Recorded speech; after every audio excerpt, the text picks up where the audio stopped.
Hey guys, it's Mike from Ophelia's Blue Vine Farm, and today I'm answering some questions from the students at JCCC. Their sustainable market farming program out there is an incredible program teaching young farmers all about scaling up, all about market gardening, sustainability, and had a wonderful opportunity over the years to work with this program.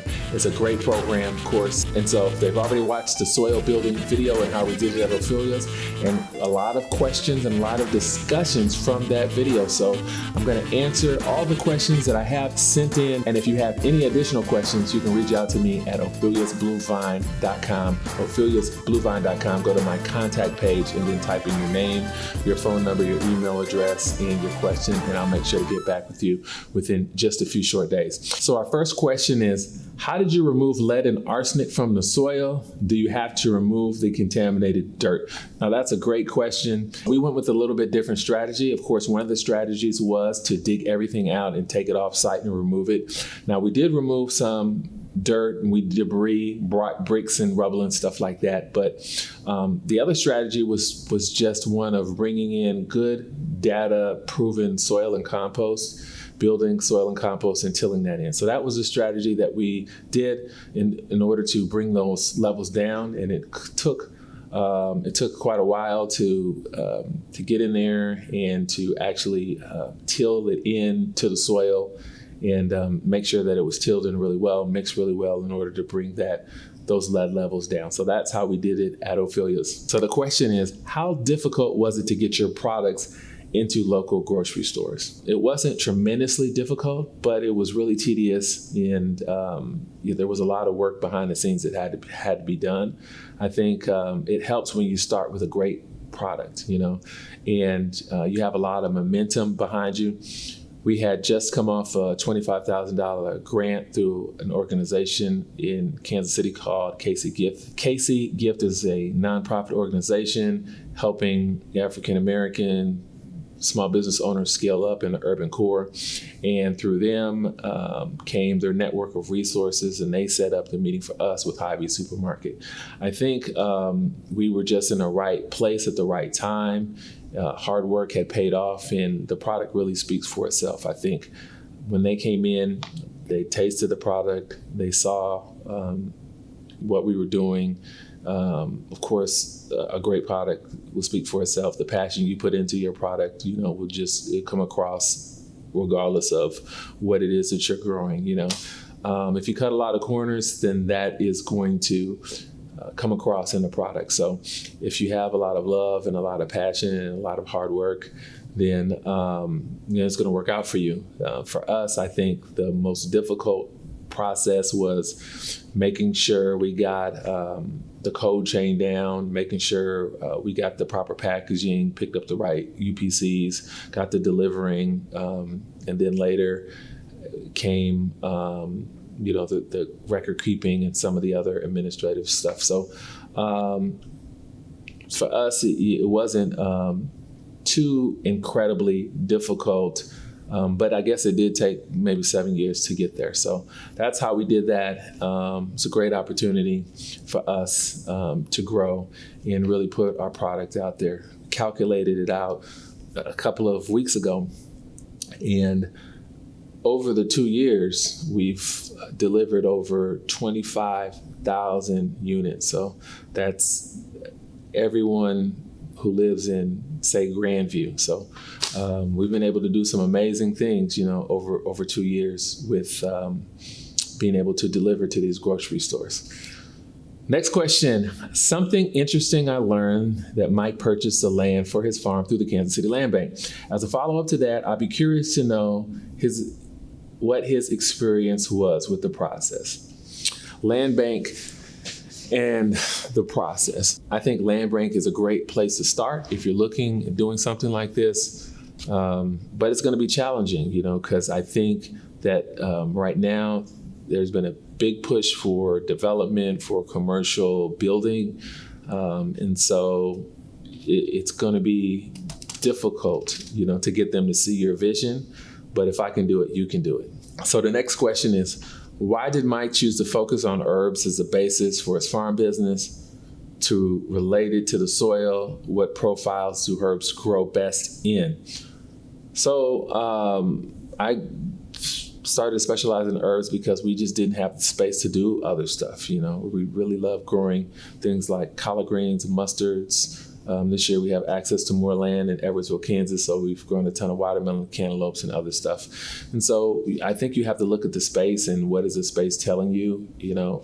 Is it a space that you can grow root crops? How is the soil? Is the soil rocky? So if the soil is not ideal for what you want to grow, then just listen to the soil and grow what grows best in that environment. And so for me, it was, you're dealing with sand, you're dealing with lack of water at a lot of times, heavy clay, and so for me, I looked at how well the herbs grew in that environment, how well my grapes grew in that environment, being stressed, making the product taste better, somewhat restricting the growth. And so that's why I chose herbs, and it's a little bit of a niche too. I think you want to stay away from doing what everyone else is doing, and so that's been our secret. We're doing something a little bit different, but at the end of the day, we're doing something that we love, and I think that's the most important thing. Next question: besides degraded soil, what other challenges does the farm face growing in urban Kansas City? I think we have a lot of social issues. We have multiple homeless camps very close to us. And so, you have issues of theft, people trying to steal from you or break in. And, recently we had a chicken that was stolen. I think it's hard to make sense of it a lot of times because there's a lot of people out there with mental issues. And so you're dealing with that. You're dealing with someone who may do something because their mind's not right, or someone who may intend to do well. But just odd stuff like, someone cutting all of the tips of the roses off your rose bushes, or, someone might see your chicken as a pet and hop the fence and steal it.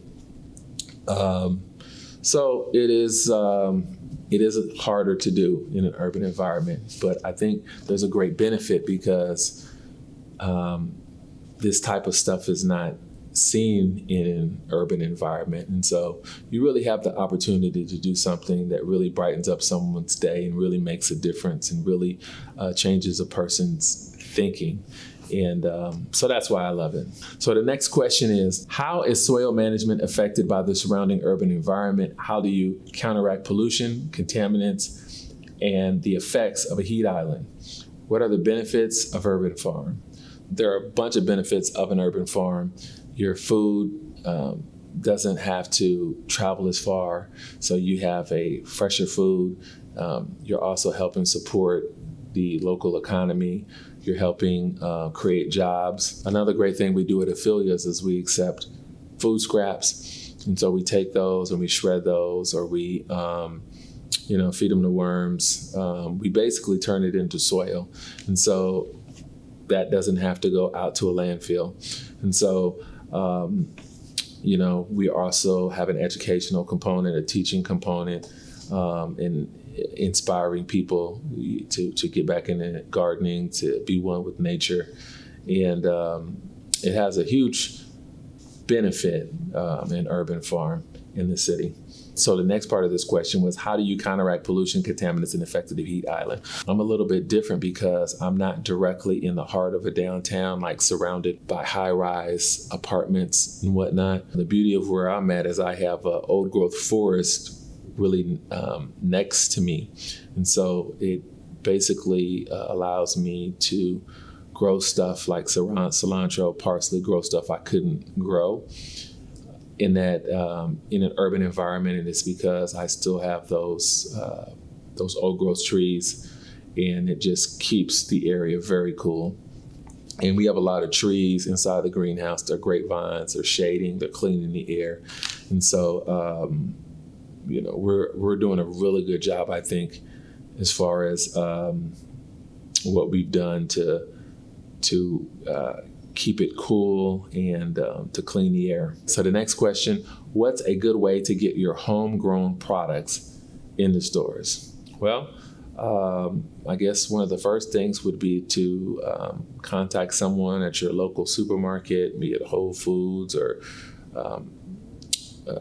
Hy-Vee or Walmart, and tell them, about your product, and maybe give them a sample, see if you can set up a meeting, and just speaking to someone about your product and really trying to push your product. And I think speaking to everyone you can about your product is really going to help you. At the end of the day, you are going to have to carry insurance. If it's canned, you want to make sure you have all the certifications. If you're putting it together, processing, you make sure it's in a food grade kitchen and you have all the paperwork and whatnot on that. But I think it's just about getting out and getting exposure, telling people about your product, having them try it, building a hype, maybe on social media, running ads in the paper, maybe some TV and radio. But the best way is just to get started. Next question, do you really need to spend $30,000 for a soil test, or was the cost so higher because it used to be an industrial area and there were hazardous materials, chemicals in the soil? Yeah, so I got a Brownsfield grant to do that, and those grants start at $30,000. It's an extreme detailed plan. It's like the ultimate soil test, and they take drill samples and they drill down as far as they can. To me, I believe it was like 14 feet till they hit shale, and then that's the sample they send back up. They send it out at the lab and they look for everything. Was this a bit of an overkill? Well, possibly. But for me, at the time, I was right across the street from a school, and I had a division of partnering with them. And I wanted the kids to come over and play in the dirt and plant stuff. And so I really wanted to make sure it was safe for the children. Since then, that school had shut down. But I'm still glad, I'm still happy that we did the testing. And so we could be 100% sure what was going on in the soil. And so normally you wouldn't, have that expense. But where I was at 18th and Vine, that area was industrial many years ago, and the city didn't do a good job of how people would dispose of things at that time. I think I'm right next to what was an ammonia ice plant, dry cleaners. There was some other stuff. And so we just wanted to be safe. And so we did the test, we did the phase 1. And the phase 1 says, okay, there possibly could be contaminants. Should we go further? And then we did a phase 2. And that was, it took about 3 years before we got the results back. And then we were able to put together a really good plan to clean the soil and move forward. Next question, is the lead truly gone from the soil? Could it be in the soil further down and possess an issue in the future? Is the soil testing annually a good idea to check for potential remaining level? You will do tests every year. I don't know if it would be for lead. That would be a separate test that you would have to do and send out. But I think, you can't be 100% sure. But the way they do the original soil testing is by sampling segments so many feet. They drill so many feet, and so with a high degree of certainty, after the testing is done, you can pretty much look at which zones may need to be looked at again, or which zones are free of contaminants and which ones aren't. And so this is a process that you wouldn't have to do every year. And if every year you're building your soil, then it should just get better and better and better. Next question, what is the initial process and current upkeep process and amount of compost, worms, mushroom spores needed to make and keep the soil healthy? Even if there was no hazardous waste present, is there a higher level of upkeep needed because the soil has a high clay content? Is more organic matter, worms, mushroom spores needed multiple times a year to keep good soil because of the amount of clay? Okay, so clay can be a good thing, can be a bad thing, depending upon what you're growing. If you're growing something with a really long taproot, then it could be a benefit to have a clay type soil. I think our collards and kale, things like that, okra always did well in a clay soil, as well as tomatoes. I wouldn't grow lettuce in a clay soil. But you just kind of have to look at, okay, your soil has a lot of clay, and so how do we fix that? And I think it's just it's going to take years of work, unless you want to bring in truckloads of compost and then till it in. And you can use other amendments, but I think one of the best ways to build soil were to be a cover crop. Take that cover crop, till that in, incorporate that in to the soil. But every year you're going to grow something different in that spot, and it's just going to build up the soil, and it's going to get better and better and better. As far as mushroom spores, keep the soil healthy, even if there was not. So what I do is we have these Kingstopharia mushroom spawn beds, and I just bring in new wood chips, and I just continue to take some of that, taking some of those spores and spreading them around and mixing them around. And as long as they have enough water, they're hydrated, and it just spreads every time a mushroom fruits. And I will go and I will pick it, and I will put that in my soil mix, my seedling soil mix, or if I'm transplanting it, a tree or whatever it is in the greenhouse, then I'll take those mushroom spores and I will kind of smash them to the bottom of the plant roots, and I'll spread it that way as well. So I'm always just spreading this stuff around. I've only bought it once. I think you only probably have to buy something like that once if you know what to look for, what to come up, you can see it as it aggressively spreads through the wood chips, and you can move it to another part of the garden, keep it hydrated, and just let it break down. Let the worms get in there and move it around as well. And the last question, does Mike still have rock and rubble that he'd like to give them? Yeah, I do have a few rocks left. And so if you have a truck and you want some free rocks, we've still got a couple piles of rocks that you can come and you can get. And so just hit me up and you can have these free rocks. The last question is, where do you find local grants? Usually I hear of a local grant by word of mouth. A lot of times you can go to the city and they'll have on their website, they'll have links to organizations that might be looking for people to award grants to. Some processes are easier than others, but I would say it's a great opportunity for you to build up your farm and to get some of the things that you need. Over the years, I've had an opportunity to get grants from a couple of grants from Cultivate Kansas City, grants from Kansas City itself through programs like the KC Grow program that helps with water in urban spaces, grants from organizations like LISC, grants from organizations like the Young Farmers, grants from organizations like KZ Bugs.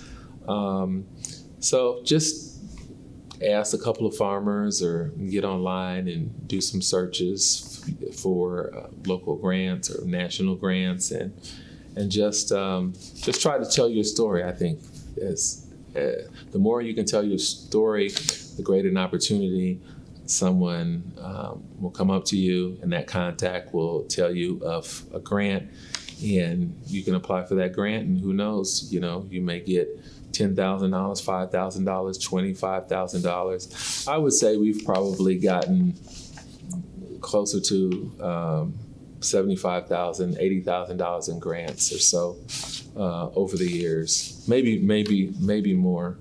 But it's been a great opportunity. We've had a lot of people believe in Ophelia's, And that's a great thing, and I think that's because we're really passionate about what we do, and we hope to inspire people in this thing we call urban agriculture. We really believe what you're doing is important as far as going through this program. I think it really has to be a passion. I don't think you go into an ag program because you're looking to get rich. Although it is possible, we will get it there, one day. But it's something you love to do because you love being outside, you love nature, you love how stuff used to smell, and you believe in a local food system can work with a national or global food system. And to really be sustainable, they both have to exist. And so if it wasn't for students like you, we would be in a very bad place. So, just keep on the grind. Thank you for watching this video and asking me these questions. And I will hope to see you at the top.